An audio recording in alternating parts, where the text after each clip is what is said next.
teenage girls are always the first group to experience any kind of contagious mental illness, because they're very, very socially attuned, desperately concerned with social status, and therefore very impressionable among their peers. And so this is why you have things like, well, there's a long list of contagious mental illnesses among teenage girls: anorexia, gender dysphoria, cutting, Salem witch trials, whatever you want to mention.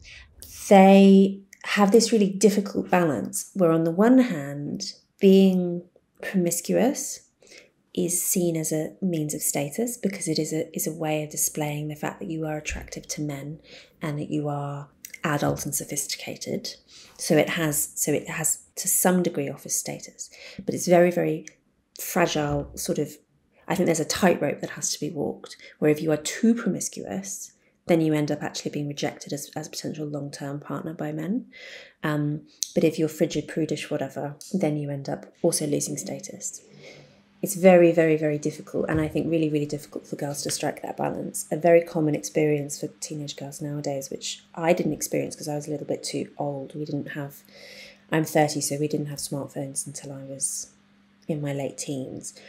But for kids now who are getting smartphones when they're 10 or 11 or younger sometimes, sending nudes has become an incredibly difficult terrain to navigate, because what girls say is, on the one hand, they get a lot of pressure from boys. They'll have a very attractive, high status boy who asks for nude, and that's it. Like, great, that's a route to status. That's a route to being liked, maybe becoming his girlfriend, all of this.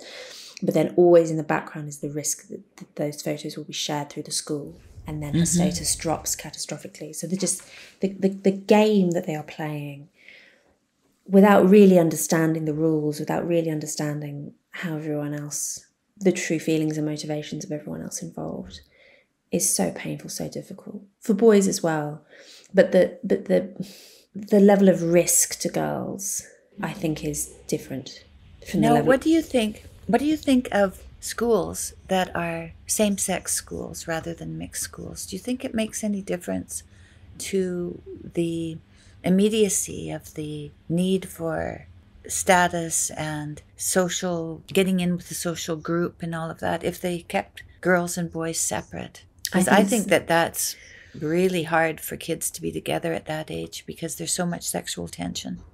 I think single-sex schools are really good. When I went to a single-sex school for most of my secondary schooling, and we chafed against it horribly. We were so appalled by the restricted access we had to boys.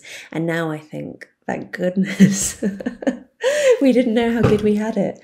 I think it's a good thing, definitely. Yeah, I do too. I didn't have that experience, but I worked as a massage therapist, and for a while I worked in a shop where they were selling cosmetics and giving facials and waxings, and I was the massage therapist there, and it was all women, and I really liked being there. I just liked being there. It was relaxed because it was just women, so everybody was relaxed. It was such a relaxing place. That's the only place I've ever been where there were only women.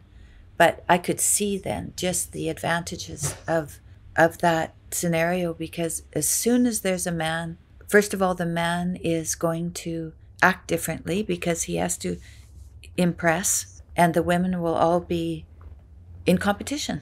And so, yeah, it sets up a terrible competition among women, very much more difficult for girls to make girlfriends when there's boys around. Because I bet you must have had, was your experience that you had a good group of girlfriends? Like a pretty stable group of girlfriends? Yeah, I bet. Yeah. And the agony and ecstasy of female friendships at that age as well. Yeah. Of passionate friendships and then passionate fallings out. And yes, I mean, there are, of course, sort of distinctive pathologies as well that come out of female-only groups and of male-only groups, because you end up with this sort of magnification of the traits distinctive to each sex. I always think that the way people behave on Twitter is very much the way people behave in girls' schools. Oh dear.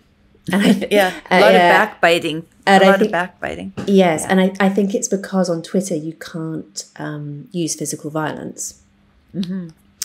So that masculine means of conflict is foreclosed, which means that the only means of conflict you have available to you are the feminine means. So spreading rumors, casting people out of groups. Yeah, absolutely. That's for sure what that is. Yeah, there are downsides to those homosocial groups, but I also think that they are very important, and I think that all cultures seem to have them in one fashion or another, which suggests that they serve some sort of important function socially and psychologically. And I think that applies to male-only groups as well, because I'm sure it does. The current debate over transgenderism and the protection of women-only spaces, the common defence of women-only spaces, and it's a good one, I completely agree with it, say refuges or changing rooms or whatever, is that women need certain spaces where they are, say, in a state of undress, where they need to be protected from men because a certain portion of men will be sexually predatory or make them feel uncomfortable. And as soon as you kind of let that rule slip, then you will end up making those spaces unsafe for women and for girls. That's completely true. I completely agree with that. You can't apply that argument to male-only spaces. So if you're trying to defend male-only spaces on the basis of physical protection, you don't really have that available to you.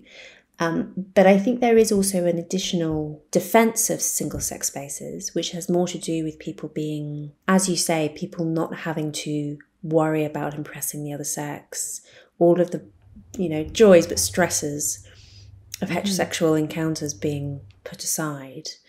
And I think that men are just as entitled to that experience as are women.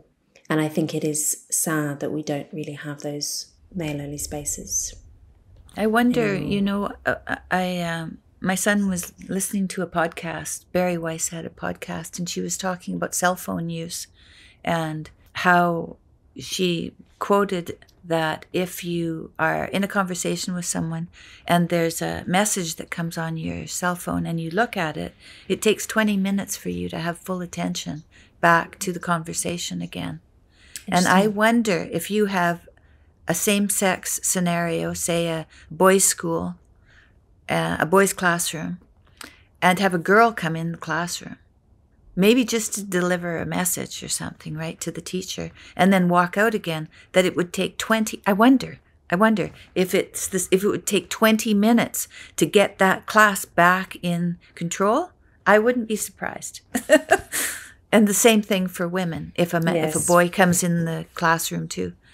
And so... Yes, I remember the feverish rumours that would go around if there was a boy in the school. Right. I bet. Yeah.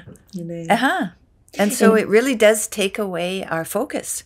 And so those kids that are in these schools now that are mixed, and that's been going on for a very long time, it's no wonder their attention span is compromised, because there's all this sexual tension going on the whole time. I can remember in elementary school, it was even like that, where you had someone sitting behind you who kept poking you with a pencil or something, because they just can't help it. You just can't help it. And so it's complicated. We've complicated our lives by forcing girls and boys to be together all the time. There's also that extent, coming back again to the disintegration of the extended family, one of the defences that's made of mixed-sex schools is that it's an important way of girls and boys getting to understand each other and sort of learning about each other. I'm not entirely convinced by that, but I can see that there's a role for that. But it's a role that would, if you have a sufficiently large and closely connected, like in geographical terms, extended family, you don't need that, because you'll be spending plenty of time with siblings and cousins and so on, who are related to you, which does defend against things like sexual tension, because you're not going to have sexual tension with your siblings. So you can experience socializing with the opposite sex without there being any element of sexual tension.